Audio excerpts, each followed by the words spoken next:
Hello, welcome back guys. I'm here today with another how-to tutorial. Today's video is going to be how to install a crankset.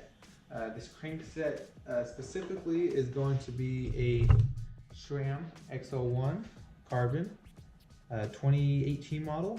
Comes with the Sram X01 chainring as well, 32 tooth, and it's also for boost bikes. So this is a boost frame as well. It's a 148 rear. You know, it's a boost compatible as it says right there, and you know, I will be showing how to install a crankset, mainly this model. I'm pretty sure, you know, other cranksets have different standards. So here's a left arm. So to install this one, it only has a bolt in the left arm. That's all you need. And you know, you're going to need some grease, torque wrench, and some whatever else your bottom bracket required. So to start off, I will be put on my Chris King bottom bracket that I put in the last video. I explained what you need to install it and prep it for the crank setup. For the crank setup, you're going to need the disc washer. So this is the disc washer this is mainly for Chris King. This is going to go on the drive side being the side with the crank. I'm going to slide that all the way on until it hits in there. Then I'm going to be using some grease. The grease I'm using today will be using the Shimano premium grease. I like this grease a lot. I use it at work all the time. I'm just going to squeeze them out, squeeze them in the tube. Simply just put a little bit on the spindle. That should be good. Put the lid back on it so none of the grease comes out, just in case something steps on it, something like that. If someone steps on it, it'll definitely come out anyways. And you know, what you want to do is, you know, use your finger or something and gently or aggressively, however you like to grease your spindle. You know, you can do it like that, like this. You know, just kind of want to coat the whole thing. And of course, when it spins, it will coat the whole thing anyways. You don't need to get this part where the other arm goes into, just mainly the spindle part. Then after that, you can get the excess grease off your fingers if you want. I got a rag back here just in case, just for instances like this. After that, I'm gonna be putting this crank in. So on this one, it goes the crank side, and that feels pretty good. On the other side, I'm gonna have to put in a couple other pieces to make sure I get it. So first is going to be the spindle adapter. That's going to go on there, as well as this piece. So it doesn't look like there's much spindle there, but I just gotta get it out of there real quick. Just gotta hit this.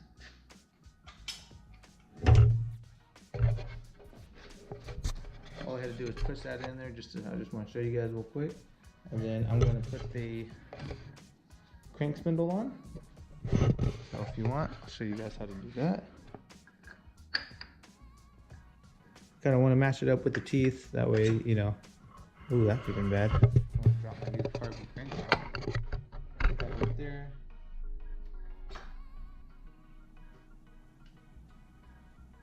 Let me get this bolt started real quick. When you will be torquing it down, I'm using a Part Tool torque wrench 6.2. This is a 10 to 60 newton meter torque wrench. This crank, the inside bolt is at 8 millimeter. It requires anywhere between 48 to 54 newton meters, which is 425 to 478 inches per pound. And the outside bolt is a 10 millimeters, and you only need just 12 to 15 newton meters. But I'm gonna go ahead and get this crank fitted on there, and then I'll show you guys what it looks like. So first you need to use the 8 millimeter. You want to make sure the crank is facing opposite as the drive. So this would be this crank. The left side crank is considered non-drive. Drive being the side with the gears. Oh no, that's not good. So get that back out of there real quick. Put this right in there. Then you're going to put this piece in there. in the spindle washer. The crank. Once that's all in there, then you either have this one down, this one up, vice versa. Doesn't really matter. Get that seated. Use an 8mm. Start threading it onto the spindle.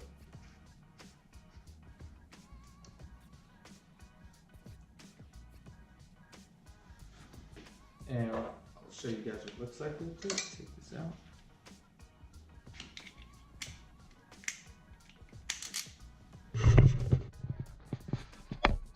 So now I got my spindle in there.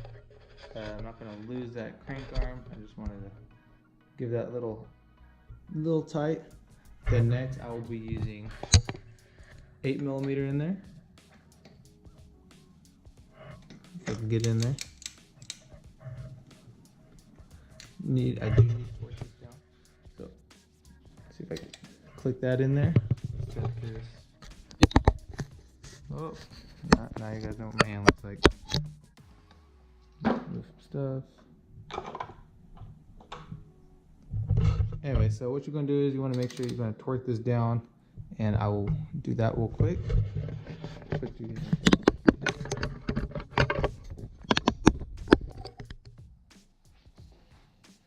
Torquing this down, you know, you just kind of want to go.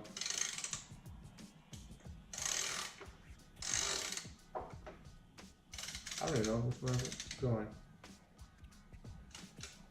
No, I ain't going the right way.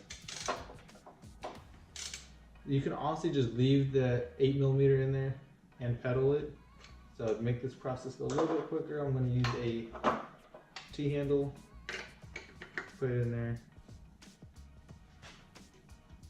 Give this a good couple turns. Then once it got really kind of tight, switch that out, put the torque wrench back in there.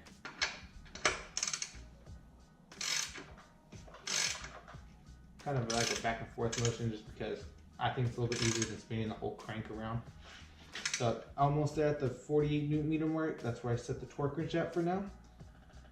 The less torque the better, because that way if it's too tight, it's not going to spin as well. So that's 48Nm.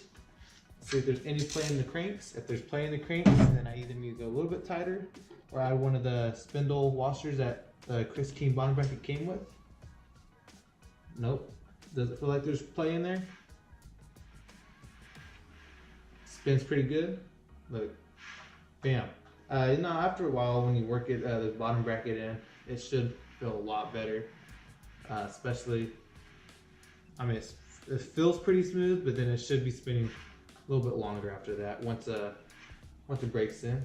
And other than that, there's no play in there. That means your crankset's good to go, and you're good to mount the pedals, chain, all the above.